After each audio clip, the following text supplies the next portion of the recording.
2018 সাল থেকে যে অবস্থায় ছিল মুক্তিযোদ্ধার কোটা বহাল থাকবে না। এখন 2018 সাল থেকে যে অবস্থায় ছিল সেই অবস্থা থাকবে। সাবজেক্ট ম্যাটারের উপরে 8 সপ্তাহের জন্য স্ট্যাটাস কো হয়েছে, 4 সপ্তাহের জন্য স্ট্যাটাস কো হয়েছে। আগামী 7-8 তারিখে আবার এই মামলাটা কজ লিস্টে আসবে এবং এই স্ট্যাটাস কো আদেশ দেওয়ার পর আদালত আরও 2টা নির্দেশনা দিয়েছেন, 3টা নির্দেশনা দিয়েছেন। একটা হচ্ছে স্টুডেন্টদেরকে, আন্দোলনকারী ছাত্রছাত্রী যারা রয়েছে তাদেরকে ক্লাসে ফিরে যাওয়ার জন্য বলেছেন এবং ভাইস চ্যান্সেলর মহোদয় যারা রয়েছেন তাদেরকে শান্তিপূর্ণ পরিবেশ বজায় রাখার জন্য বলেছেন। আর আন্দোলনকারী শিক্ষার্থীরা এইসিপি যখন হিয়ারিং হবে তারাও আইনজীবীর মাধ্যমে অংশগ্রহণ করতে পারবে। আপনারা জানেন যে এই কোটা সংক্রান্ত বিষয়ে 2018 সালে একটি হাই পাওয়ার তদন্ত কমিটি করা হয়েছিল।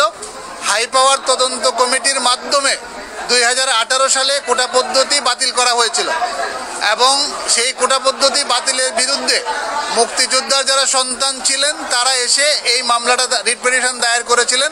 তাদের কথা ছিল, সাবমিশন ছিল যে কোটা পদ্ধতি বাতিল করাটা বেআইনি ছিল এবং হাইকোর্ট ডিভিশন এই রোলটা অ্যাবসলিউট করে মুক্তিযোদ্ধার সন্তানদের পক্ষে এবং কোটা পদ্ধতির পক্ষে রায় দিয়েছে। সেই রায়ের বিরুদ্ধে সরকার পক্ষ বাংলাদেশের মাননীয় অ্যাটর্নি জেনারেল আপিল দায়ের করেছিলেন।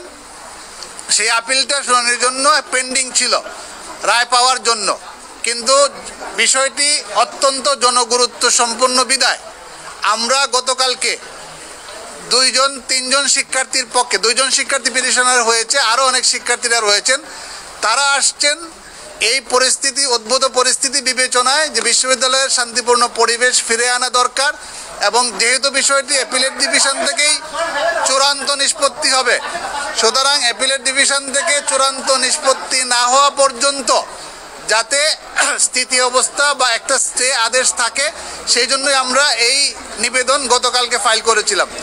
মাননীয় জাজ ইন চেম্বার গতকালকে আজকে এই ম্যাটারটাকে ফুল কোর্টে ফিক্স করে দিয়েছেন।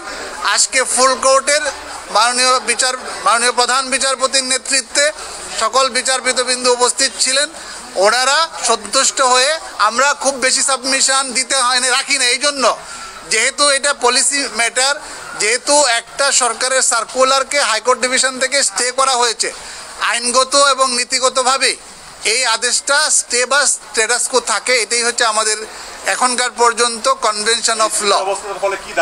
এই স্থিতি অবস্থার পরে দাঁড়ালো হাইকোর্টের জাজমেন্টও স্থগিত থাকবে এবং যে প্রজ্ঞাপনটা বাতিল করা হয়েছে সেই প্রজ্ঞাপনটাও স্থগিত থাকবে, বাতিল থাকবে। তার মানে হচ্ছে 18 সাল থেকে যেভাবে নিয়োগ প্রক্রিয়া চলে আসছিল সেই নিয়োগ প্রক্রিয়া চলতে থাকবে। আন্দোলনকারীদের ব্যাপারে আদালত বলেছেন তাদেরকে ঘরে ক্লাসে ফিরে যাওয়ার জন্য শান্তিপূর্ণ ব্যবস্থা বজায় রাখার জন্য, ভাইস চ্যান্সেলরদেরকে বলেছেন শান্তিপূর্ণ পরিবেশ বজায় রাখার। এটা তো সবাই আপনারা জানেন, আপনারা যেহেতু সুপ্রিম কোর্ট বিট করেন, সকল সাংবাদিক বন্ধুরা জানেন যে হাইকোর্ট ডিভিশনের যে কোনো রায়ের বিরুদ্ধে অ্যাপিলেট ডিভিশনে যাওয়ার অধিকার সবারই রয়েছে এবং যারা এই মামলার পক্ষে রায় পেয়েছেন তাদেরকেও কিন্তু চূড়ান্ত ফয়সালা অ্যাপিলেট ডিভিশন থেকেই নিতে হবে।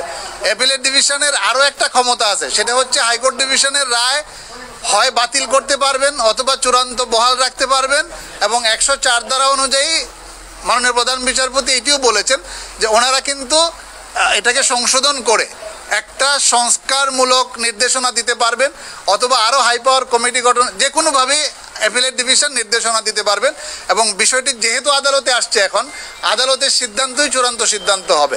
আমাদের কথা হচ্ছে যারা আন্দোলন করছেন এবং যারা মুক্তিযোদ্ধাদের সন্তান যারা রয়েছেন, রিট পিটিশন ফাইল করেছিলেন, সবার প্রতি বিনীত অনুরোধ হচ্ছে যে এইটা সবার স্বার্থে স্থিতি অবস্থা দেওয়া হয়েছে এবং মামলাটি যখন চূড়ান্ত সিদ্ধান্ত হবে, যে ফয়সালা আপিল বিভাগ দিবেন সেই ফয়সালা সবাইকে মেনে নিতে হবে। এইটা বিষয়টা খুব অল্প সময়ের, গত 1 সপ্তাহ আগে গভর্নমেন্টের সিপি হিয়ারিং হয়েছিল, সিএমপি হিয়ারিং হয়েছিল, এটা খারিজও করা হয় না, এটা পেন্ডিং ছিল। আর আমরা গতকালকে আসছি, এখানে ধরেন হুইসেল ব্লোয়ার যে কেউ আসতে পারে। এখন শিক্ষকরা যে আসে নাই বা আসবে না সেটাও কিন্তু বলা যাচ্ছে না, কিন্তু অ্যাপিলেট ডিভিশন সবার বেলায় আদেশটা দিয়েছেন, যারা আন্দোলনকারী তাদের বেলায় নির্দেশনা দিয়েছেন, মাননীয় ভাইস চ্যান্সেলরদের ব্যাপারে নির্দেশনা দিয়েছেন, তারা আগের অবস্থায় ফিরে যাবে। 2018 সাল থেকে যে অবস্থায় ছিল মুক্তিযোদ্ধার কোটা বহাল থাকবে না। এখন 2018 সাল থেকে যে অবস্থায় ছিল সেই অবস্থা থাকবে প্রজ্ঞাপনের পর থেকে। মানে পরিপত্রতে ছিল যে মেধাবীদেরকে নিয়োগ দিতে হবে, কোনো মুক্তিযোদ্ধার কোটা থাকবে না, সেই অবস্থায় আছে অঞ্জু ভাই? মুক্তিযোদ্ধাদের এটা অর্ডারটা সেল এক্সপ্লেনেটরি, এই ব্যাপারে আর আমি কিছু বলতে চাচ্ছি না।